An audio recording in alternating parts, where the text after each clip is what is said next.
Hello, good morning dear students. Welcome back to my today's class. So as in previous class we were discussing about the 5 marks important question from the chapter number 2, that is sexual reproduction in flowering plant. In last class we have discussed 2 important questions from the chapter 2. Okay. So 5 marks question we are discussing, and in today's class we will discuss again the next 5 marks question, important questions from the chapter 2. That is, the name of chapter is the sexual reproduction in flowering plants. Second chapter, that is sexual reproduction in flowering plants.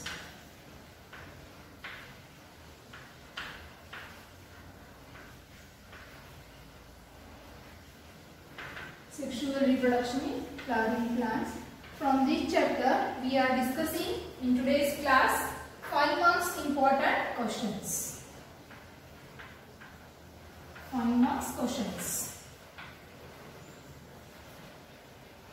Okay, so this second chapter already I have completed the chapter, and now we are discussing about the important 5 marks question.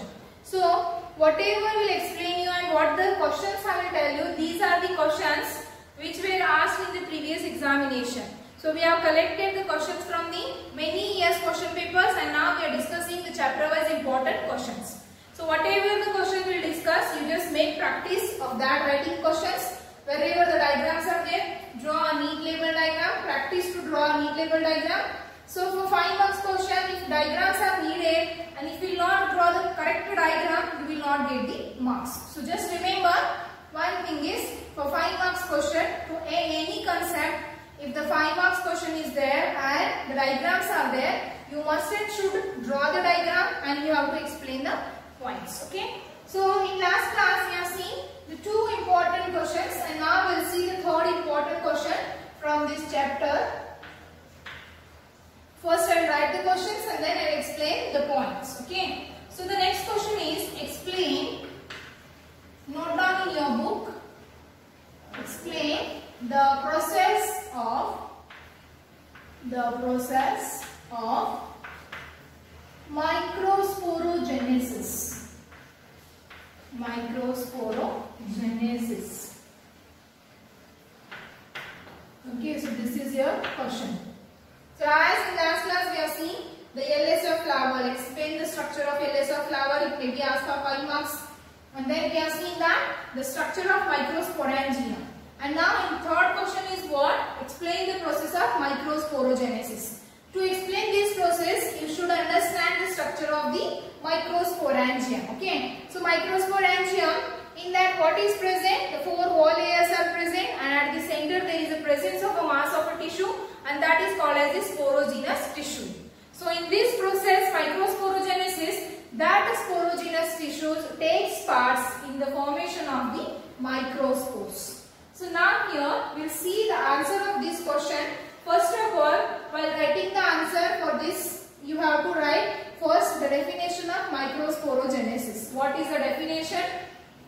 And then you should go through the explaining process along with the diagram. So when I taught you this concept, at that time I explained this point with the diagram. So whenever you are writing the answer, you should write the answers with diagrams. Okay. So first of all, I will write here the definition. Microsporogenesis. What is mean by microsporogenesis? Microsporogenesis is the process of formation of microspores or pollen grain through meiosis is called as the microsporogenesis. I will write the definition here. The process of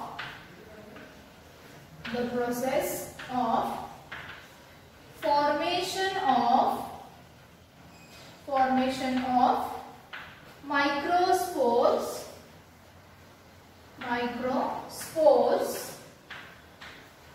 or pollen grains by by MMC. MMC through meiosis.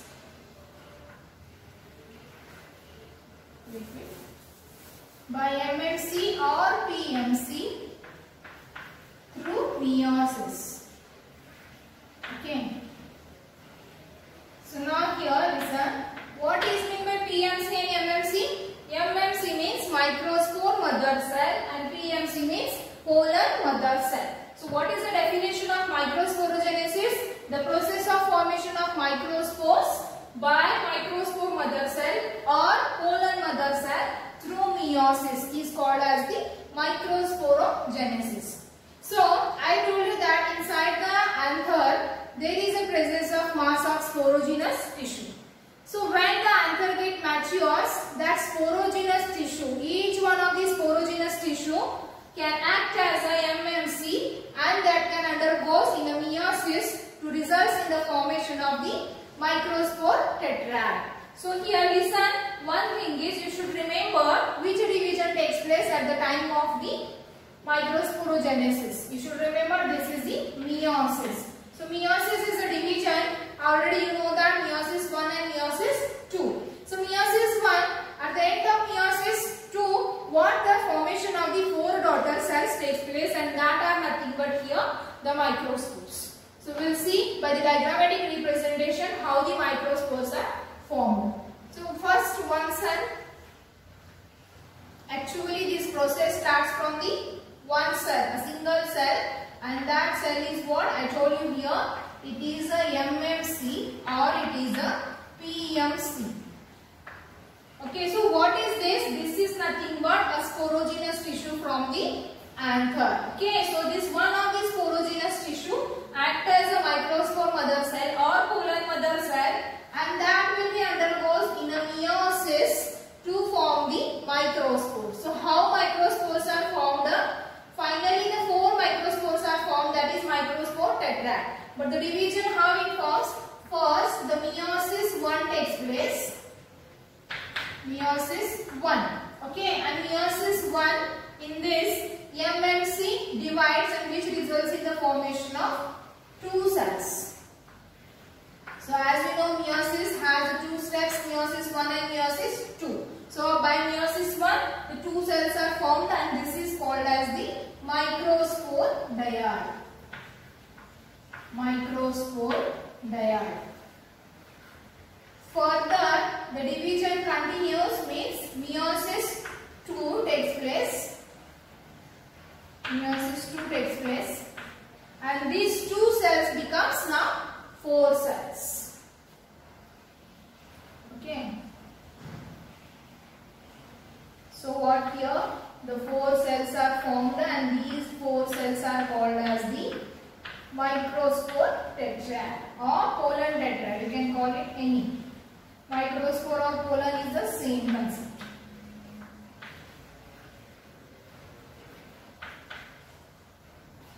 Now next what happens?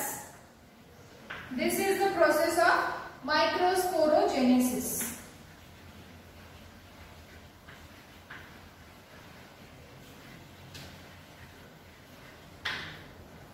Okay, microsporogenesis, this complete process. And later what happens? This 4 will be get disassociated and they develops into the pollen grains.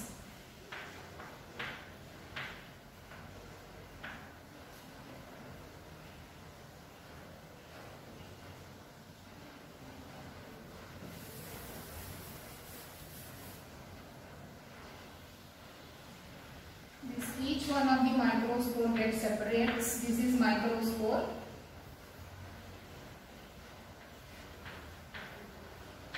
And it develops into, it undergoes in a division, that is mitotic division, which results in the formation of 2 unequal cells. Okay, so this is your pollen grain, which results into the male gametophyte. Okay, so this is the vegetative cell. And this is the generative cell. Okay, now let's explain the concept.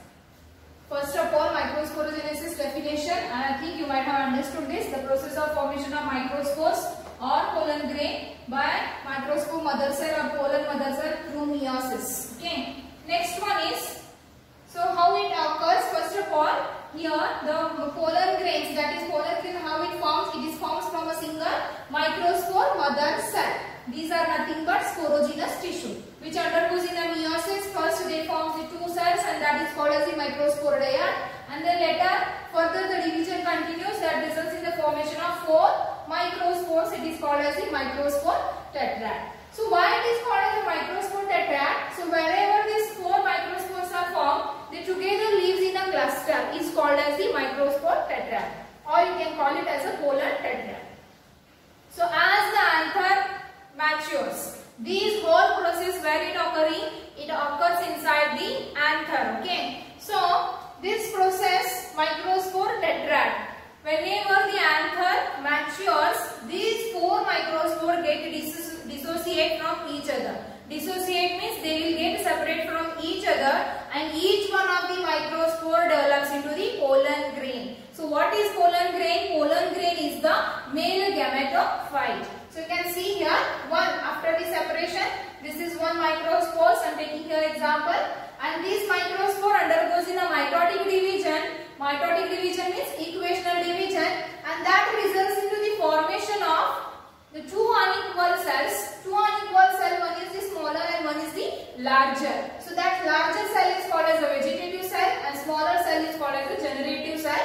And this is nothing but your pollen grain, that is male gametophyte development. Okay. So this is about the process of microsporogenesis. If the question is asked, explain the process of microsporogenesis, you have to write the definition and you have to explain this process through the diagrams. Understood?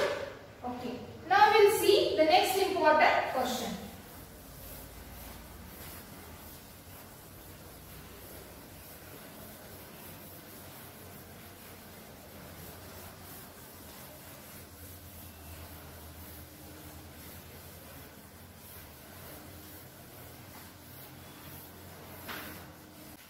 So this is the process, that is microsporogenesis we have discussed.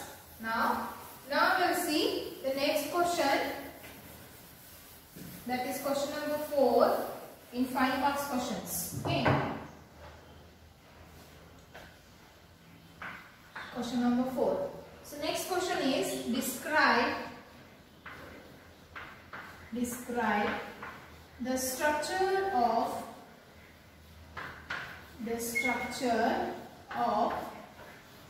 anatropous ovule.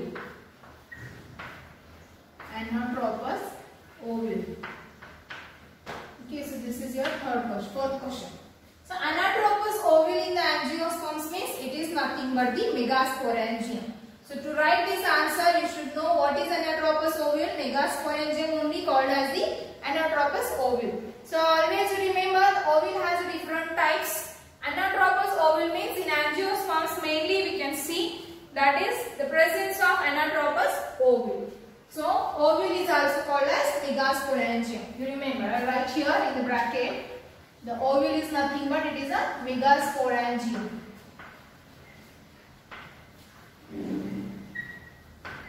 Okay. And this question, describe the structure of ovule. Already you know that to describe or to explain this point, you should have to draw the diagram. So diagram is also important. So first of all, I will draw the diagram of ovule and then we will go through the explanation. Okay, so ovule has mainly 3 parts. At the center what is present? This is the embryo sac, what I have drawn here. And the embryo sac is covered by the next part, that is called as a nucellus.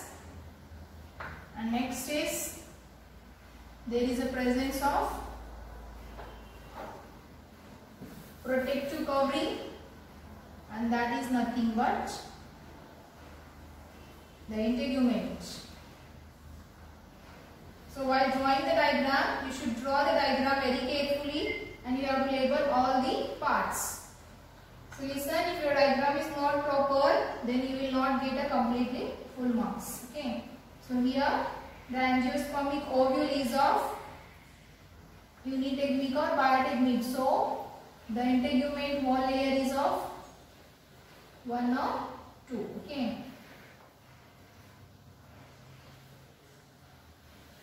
So this is the structure of ovule. Now I will label all the parts. So without label, the diagram will not consider and diagram will not get full marks. So whichever the diagram you are drawing, you should draw the diagram with labels. Okay. Now I will write here. This is the stalk of ovule. It is called as a funicle. And this region is called as the hilum. Okay, next this one is the integument.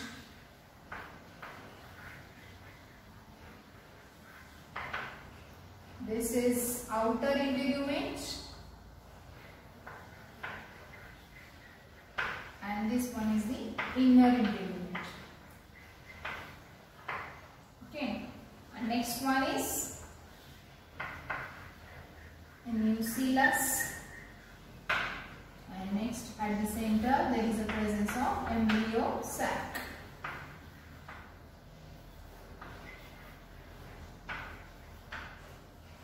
Okay, this is the structure of the anatropous ovule and that is megasporangium. Now we will see what are the explanation or what the points you have to write for this question. So this diagram is necessary and then you have to label at least these parts. Okay.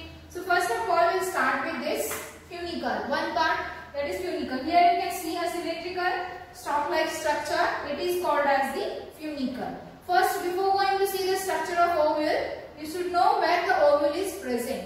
So ovule is the megasporangium that is present inside the ovary. So as you know, the gynoecium, female reproductive structure, has the 3 parts: stigma, style and ovary. So inside the ovary, what is present? The ovule is present. So this funicle is a stalk-like structure which connects the ovule to the ovary. Okay, the ovule is connected to the ovary wall through this structure which is called as the funicle. And next one is the hilum. So hilum is a region. The hilum is a region where the body of ovule is connected to the stalk-like structure, that is funicle. So this region is called as the hilum. Okay. And here remember the point is the angiospermic ovule is unitegmic or bitegmic. It is unitegmic or it is also bitegmic. So what is unitegmic and bitegmic? The protective wall layer is present in the ovule, that is integument. If one wall layer is present, one integument is present, then it is called as a unitegmic. Uni means one. If the 2 layer is present, it is bitegmic. So in this we can see here the inner and the outer integument, 2 integuments are there. So it is called as the bitegmic. Understood? And next is this ovule is differentiated into mainly 3 parts. First one is integument. Second one is the nucellus. And next one is the embryo sac. The 2 more parts are left to write here. This is the first I write here. This is called as a micropyle, or you can write it as a micropylar region. So exactly opposite to this chalaza. Okay. So what is micropyle chalaza? I will tell you now. First of all, the integument. Okay, this is the first part of the outermost part of the ovule. Its function is the protection. So the integument is, the 2 integument is present, outer integument and the inner integument. So this integument is not completely covered to the nucellus of the ovule. We can see it leaves a small opening at one side, and this small opening is called as the micropyle or micropylar region. And next is exactly opposite to this micropylar region. This region is called as the chalaza, or you can call it as a chalazal region. This is about first integument, and the next one is the second part, that is nucellus. So this says the nucleus is the region, it is present in between the integument and the embryo sac. This is a nucleus. Okay, nucleus is present in between the integument and the embryo sac. So nucleus is filled with the reserved food material. Okay, this nucleus gives the nourishment to the ovule. And next one is at the center there is a presence of the embryo sac, which later the embryo sac is nothing but it is a female gametophyte, which later gives rise to formation of female gamete. So at the center the embryo sac is present, and this is also called as the female gametophyte. So you can observe here there is a presence of 7 cells inside the embryo sac and 8 nucleus. 3 cells are towards the chalaza and 3 cells are towards the micropyle, and here the 2 cells fused and it forms the 1 cell. So totally 7 cells and 8 nucleus are present. So this is about the structure of anatropous ovule, and that is nothing but the megasporangium. I think you understood this question. Okay. Now next we will see the question number 5.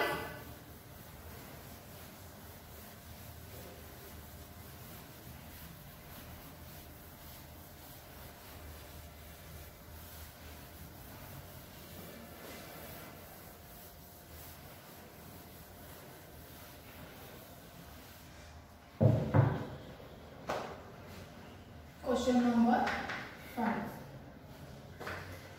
Explain the process of megasporogenesis. Okay. So how we are seeing the question number 3, that is explain the process of microsporogenesis. Here we have to see megasporogenesis. Only the difference is microsporogenesis means formation of microspore, megasporogenesis means formation of megaspores. Okay. So microspores are used for the male and megaspore used for the female. So this is the question we have to see. First I told you already how to write this answer. First you have to write the definition of megasporogenesis process, and then you have to start the explanation with the diagram. Okay, so we'll start with the megasporogenesis. First of all, I'll write the definition. The megasporogenesis means the process of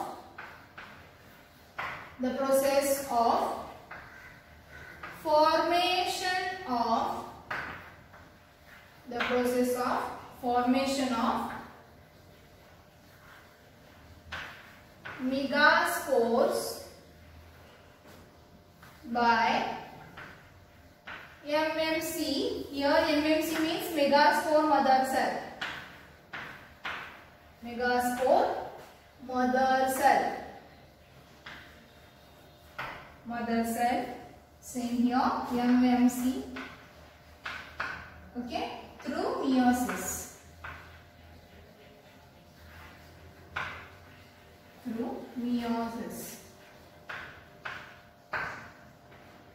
What is the definition? The process of formation of megaspores by megaspore mother cell through meiosis. The megaspore mother cell means it is MMC. MMC is the concept which is same in microspore and megaspore, but what the term is that whenever the MMC comes in the microsporogenesis, we have to write microspore mother cell. When it comes in the megasporogenesis, it is megaspore mother cell.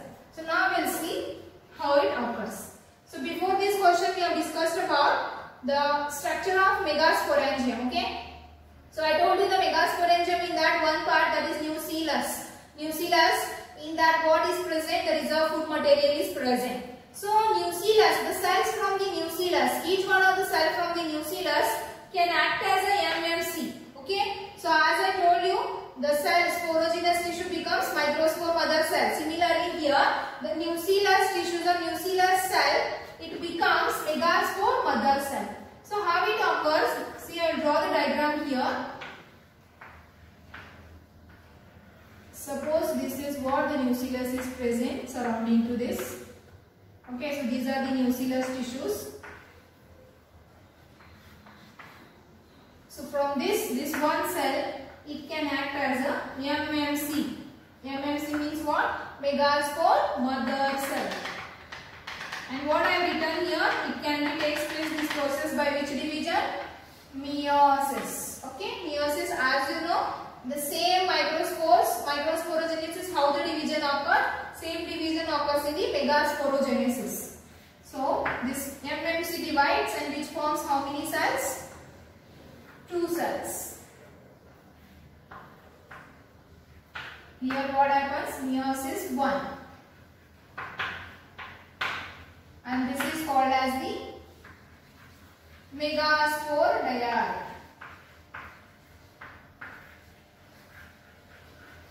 Okay, and then meiosis 2 continues. Meiosis 2 continues. This 2 cells becomes now 4 cells. Okay, and 1, 2, 3, 4. And here it is called as the megaspore tetrad.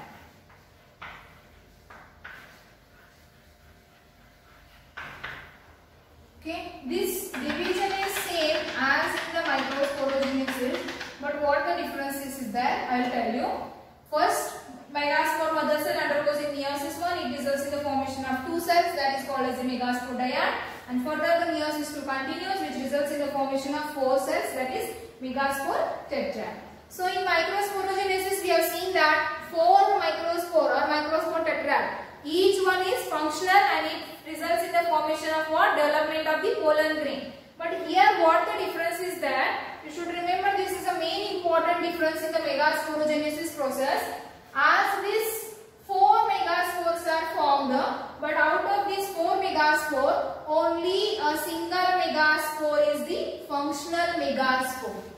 What I am telling here, suppose this is the micropyle region and this is chalazar region. So this is the functional megaspore. Functional megaspore. So if this one is the functional megaspore, then these 3 megaspores will be get degenerate. Okay, they will get out from this process. Remember one thing, out of these 4 megaspore, only 1 megaspore is the functional. That may be from the micropyle, that may be from the megaspore. Any of the megaspore is the functional. So out of 4 megaspore, 1 megaspore is the functional and 3 megaspore will be get degenerate from this process. So this is called as the process of formation of megaspores, that is megasporogenesis. Later, after completion of this megasporogenesis, what happens? The functional megaspore, 1 functional megaspore undergoes in the next divisions to develop the female gametophyte. So how it develops? Again the question separately it will be asked. So just remember, this is 1 functional megaspore. That functional megaspores undergoes further more divisions to form the female gametophyte, that is embryo sac. So if the question is asked only about the megasporogenesis, you have to explain this much. If the question is asked, explain the development of female gametophyte. So that process is different. I will explain in next class. Okay. So these are the 3 questions what we have discussed in today's class. These are 5 important 5 marks questions from the chapter number 2. So totally how many we have completed important questions? 5 questions we have discussed. First in first class we have seen 2 questions and in today's class we have seen the 3 questions. So what the remaining important 5 marks questions are there, that we will discuss in the next class. So until that, stay home, stay safe. Thank you.